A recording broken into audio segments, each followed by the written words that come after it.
Hi there, everyone. Thank you all so much for coming to this talk. I'm so sorry I can't be there in person, but geography and time zones can be quite a challenge sometimes when you live in Australia.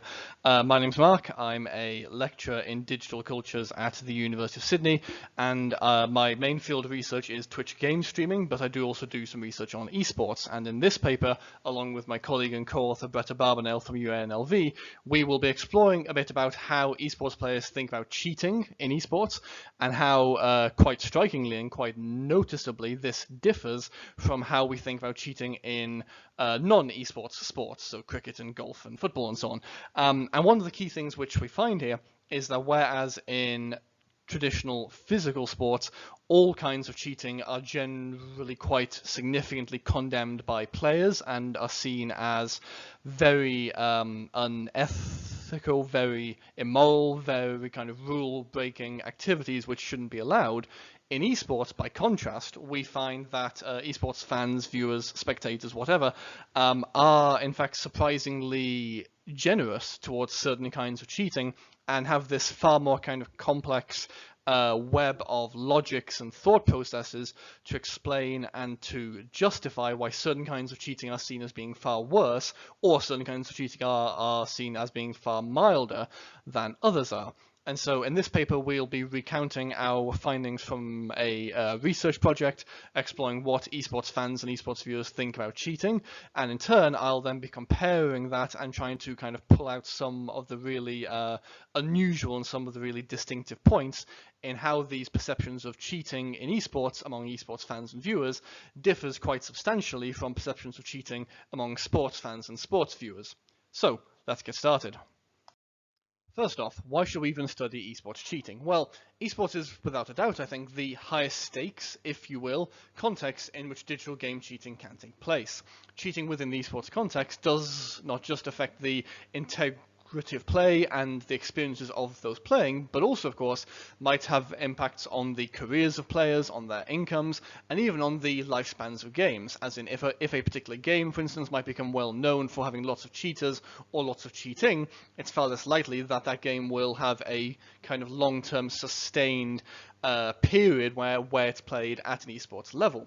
And so what we might conclude from this is that at least some kind of level of game and by extension player integrity must be essential for esports, for the future of esports, and for its regulation and its potential growth. But also here in terms of cheating, we might also think about cheating in terms of questions of player health, given the extremely high rewards at the top of esports and the extreme pressure towards trying to gain an edge or maybe trying to win no matter what. In turn, though, a comparison between esports and sports is also one which is worth making on quite a number of fronts. One aspect of this, for instance, is that lots of esports companies, and particularly in recent years, things like corporate actors involved in esports and sponsors and so on, tend to talk a lot about and be quite keen on this idea of esports being seen as, in air quotes, a sport. And the idea behind this narrative is that seeing esports or seeing competitive gaming or seeing a single specific competitive game as being a sport, the word sport in some way carries more kind of legitimizing or more justifying power compared to the word game, for instance. In the case of players, though, this is somewhat more mixed. There's plenty of esports players who have gone on the record, as it were, saying that they think esports is a sport. They would like to see esports having the same kind of status and prestige and so on as physical sports do. At the same time, though, there's plenty of esports players who have expressed the other side of this, either that they actively reject the idea that esports or competitive gaming should be seen as a sport, and there's a range of reasons and justifications that esports players use when rejecting the sports label, while other players are mixed or are simply neutral about the idea of esports being seen as a sport. In turn, of course, though, lots of esports researchers and scholars have also written much on the sportsness or the sports-like nature of something like esports. But the question here is then, does this extend to what fans are thinking when it comes to something like cheating? Other research projects have explored the degree to which esports fans or viewers or players and so on see esports as being sport-like. But one aspect of something which is clearly present in both sports and esports, cheating, has not to date really been considered much within this context. And so does this kind of sports-likeness extend to how fans of esports games think about cheating compared to how fans of sports games think about cheating? And if not, why not? And what could we learn both about cheating and about the different experiences of sports fans and esports fans by exploring this kind of question? But to begin to explore what cheating in esports might entail and how esports viewers and esports fans think of it, we have to, of course, acknowledge first that cheating itself in games is, in fact, quite a hard concept to pin down. There have been a number of scholars who've proposed a varied set of definitions of what exactly cheating in games is, and many of these I think both stand alone quite strongly in helping us make sense of what cheating in games entails, but also in turn their diversity highlights the fact that it's not always obvious and explicit and transparent what cheating in games entails, and different sorts of people will have different opinions. Of particular note here is Mia Consalvo's foundational work on cheating, where she notes a kind of spectrum of cheating, where at one end you have so-called purist players who think anything other than completing a game by yourself with the intended available tools must be cheating. At the other end would be players who think there's in some sense no such thing as cheating in a single-player game at least, and that only a person rather than a system can be cheated. And in the middle would be players who might focus on the game's code and its intended forms of play, while still allowing for guides, assistance, help, these sorts of things. So, what does cheating in esports specifically look like? Much like cheating in games in general, it's not trivial to pin down, but there's a number of activities in esports competitions which we can, without a doubt, establish as being a form of cheating, while other activities are something slightly more vague or slightly more ambiguous. For instance, of course, in games, something like an aimbot, a piece of software which helps you aim in that game, there's no one really who would not agree that that's a form of cheating. Equally, of course, we can think about other kinds of cheating, things like online attacks, which might involve trying to slow the server down or trying to prevent data from one player or one team from reaching the server. And there's also extreme cases, which are most likely apocryphal, of trying to attack real-world internet infrastructure in order to stop players playing. Alternatively, of course, things like doping, of course, are in general regarded as being a form of cheating, especially when it comes to drugs which might enhance attention or reflexes or reflex speed and so on. And also, of course, there are ways to try to disable or abuse or kind of weaken opponents through things like trash talking, which can be a comparatively mild end of that spectrum, up to more severe attacks based on gender, ethnicity, sexuality, and so on.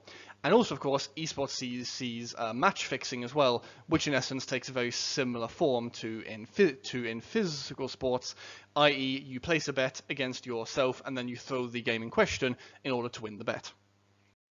In terms of method, we draw here on a survey that was sent out about cheating in esports several years back, and while there were a number of questions of interest in this survey, here our data is drawn on the final question, which just had an open text box for esports viewers to type in any comments around esports cheating which they thought were important to make. And once these had been cleaned for things like insults and swear words and memes and so on, we were left with 1,321 written responses with esports viewers' thoughts on esports cheating.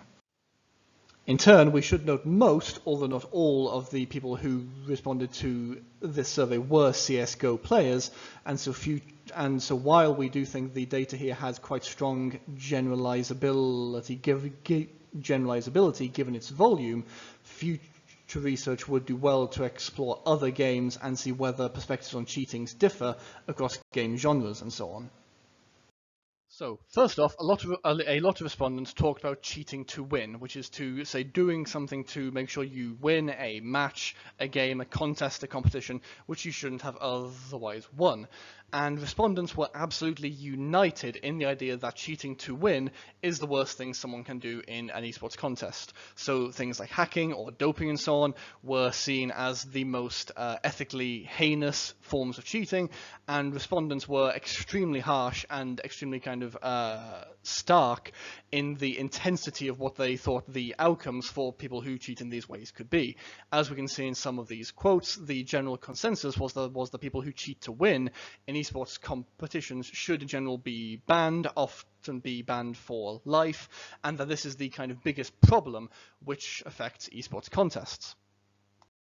As for why viewers and fans were so harsh and so unforgiving when it came to cheating to win, and trying to make sense of why they were so harsh and why they were so unforgiving in their opinions, we think the answer can be found in players' own experiences.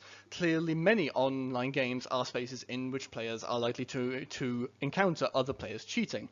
This is far less so than several decades ago, but is still present, and in some games is still prevalent. And as research has shown, such as those sites cited here, these experiences of running into people who cheat tend to leave a very strong and very kind of profound effect on players. They tend to create resentment, anger, annoyance, frustration, and so on, but also seem to boost players' commitment to the game. As when a player is cheated in a multiplayer online game, it seems to boost the player's inclination to keep playing that game, to refocus on that game, and to presumably then win some matches to kind of make up for what has just been lost. And given that, of course, almost all esports viewers are also game players in general, and many esports viewers also play the games they watch at the esports level, we can note that pretty much all esports viewers are likely to have some experience playing competitive online multiplayer games, and hence experience themselves of being frustrated or defeated by cheaters.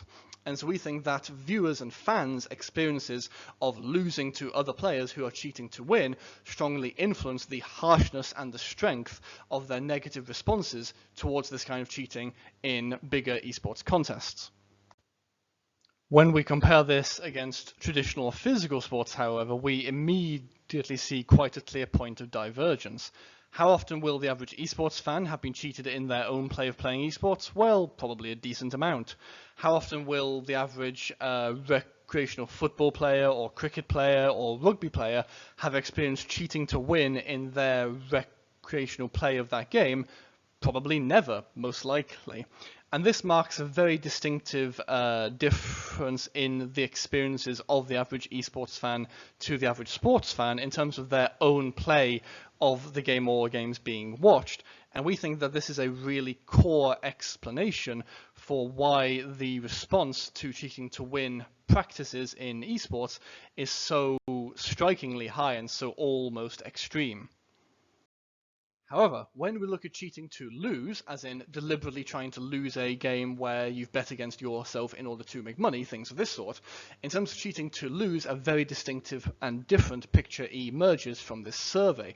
One where viewers are, in fact, comparatively unconcerned by cheating to lose compared to cheating to win. For instance, we had one respondent who argued that throwing a match on purpose should only have you kicked out of that given event or tournament rather than a larger ban, while another respondent said that, quote, losing intentionally, unquote, should not merit a particularly severe punishment. And so cheating to lose is seen as being far less consequential than cheating to win, and as such deserving of far milder punishments for players. Now, whereas in the context of cheating to win, we explained some of the strength and the intensity of these anti-cheating to win feelings from players' own experiences of being cheated in online multiplayer games. By contrast, in cheating to lose, we can start to explain some of these far milder views from players' lack of knowledge and lack of complete understanding of what cheating to lose entails. For instance, what we saw in the survey was that many respondents equated cheating to lose with bracket manipulation, which are not the same thing. And quite a number stressed that if a team loses a match on purpose or does not focus on a match or does things of this sort in order to change their seed in an event or to later get matched with a team they think they'll do better against, those things shouldn't be punished. But like I say, bracket manipulation and cheating to lose are not in fact the same thing. And there's a clear sense in the data that some of the respondents didn't fully get what cheating to lose entailed, with, for instance, one making the statement, quote, you can't ban someone because they are losing and not winning anything, end quote. And so these, and many of these respondents suggested that blame here should be put on the tournament organizers rather than players for creating a system which can be exploited. But like I say, this is all a question of bracket manipulation. Cheating to lose, in most cases, entails placing a bet against yourself, you then lose on purpose, and then you collect the money from the bet. And so respondents who compared these two, who compared cheating to lose against cheating to win, were united in agreement that cheating to win is by far the worst crime, but at least in part, our data suggests this to some extent stems from a relative lack of knowledge among esports fans about what cheating to lose is and how cheating to lose works compared to cheating to win, such as hacking and doping and things of this sort. In again now comparing this to physical sports, what we would note is that there's a very different set of kind of historical and cultural and social practice associations here when it comes to what esports fans and players are experiencing and thinking about when they think about their game compared to traditional sports fans. And the really kind of crucial point here, I think, is that the link between video games and gambling is quite a new one, of course. It's only in the last 5 to 10 years where things like loot boxes, other microtransaction methods, things like gambling on Twitch, and indeed gambling on esports, of course, have become anything like a kind of significant or consequential or noteworthy aspect of what goes on within digital gaming.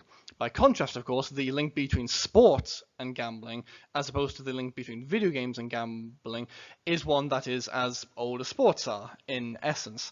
The overwhelming majority of sports, of course, or in essence pretty much all sports, one can wager on, one can get odds on matches, on tournaments, on teams, on players, all these sorts of things. Many physical sports matches are sponsored or financially supported in other ways by gambling companies. Many of these will often appear on sports jerseys for sports players and so on, whereas the equivalent esports player might be sponsored by a game developer or by an energy drink company and things of this sort. And so what we see here is, I think we can start to kind of make sense of this comparative lack of concern over cheating to lose among esports fans as a kind of gambling literacy question, where the degree of awareness of how gambling practices factor in to competitive gaming and sports play and so on is far higher in your average sports fan than in your average esports fan. In your average sports fan, they will, in most cases, even if they've never themselves placed a bet on a game ever, they will know how odds work, most likely. They will know that there's a set of betting companies maybe who sponsor the sport which they watch. They will have some conception of maybe kind of famous or well-known examples where matches were thrown in order to win money via cheating to lose via betting. By contrast, for your average esports fan, there is comparatively little awareness of this kind of broader gambling ecosystem and how it can affect competitive contests, not just sports, but also, of course, esports. Now, what we see here throughout both of these cheating to lose and the cheating to win context is a preference for esports viewers to think about cheating in terms of rules rather than think about cheating in terms of ethics. And many respondents used a particular example of a controversy in 2014 and 2015 with the Counter-Strike global offensive team iBuyPower, who were accused and later found as having most likely taken part in match fixing. And this case was very visible and very controversial. And like I say, a lot of our respondents use this case to express these ideas, that rules, rather than what we'd think of as broader ethics, should be the focus for thinking about esports cheating. A number of respondents expressed concern that Valve had not, for instance, expressly and explicitly set rules against this before the match fixing took place, while others stressed that players were simply trying to get by and didn't have much of a wage perhaps, and were in some sense understandably doing whatever they could in order to try to make money. As one said, quote, this does not excuse it, but it is undeniably different now, end quote.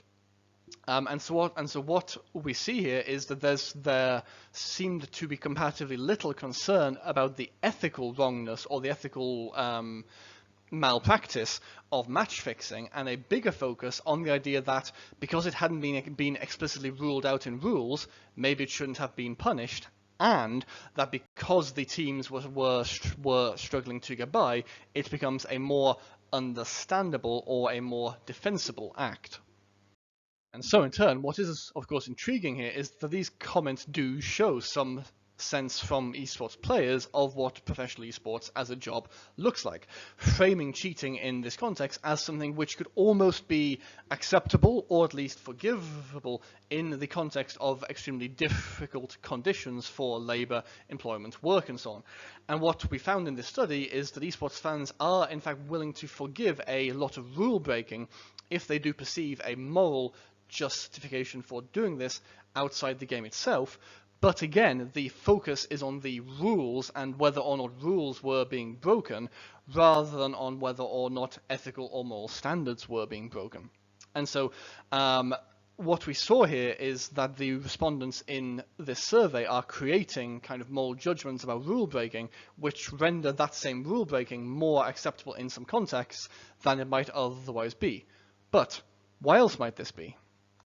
Well, to conclude and to point towards potential future research, we think one important part of this is to think about the idea and the framing and the practice of power gaming as people who pride themselves on trying to find ways to exploit and manipulate rules of games to the greatest effect. Think about, for instance, people who do speedruns and people who do challenge runs, and of course esports players as well. And in general, players do, in many cases, enjoy trying to push the rules and the systems of games to their limits, finding ways around rules, and consequently there's a sense within many gaming cultures that rules are something which can be exploited or can be navigated or at least can be negotiated rather than being always respected. And so even though there's this idea that rules can and maybe even should be challenged, there's still a view of games as rule sets rather than as ethical spaces, first and foremost.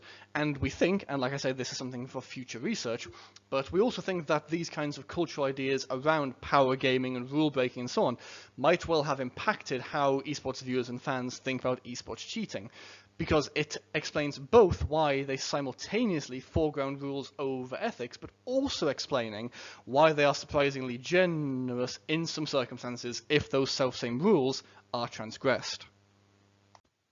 And I'd say that's a pretty comprehensive, if also pretty high speed, look at what this paper entails. Thank you all so much for listening, everybody. I really appreciate it. If you'd like to read the full version of this paper, please head to the tiny URL here, or send me an email, or give me a shout on Twitter, or just search for those sorts of keywords on something like Google Scholar, and I'm sure you'll find it there. Thanks, everyone. I really hope the rest of the conference is great. Take care. Bye for now.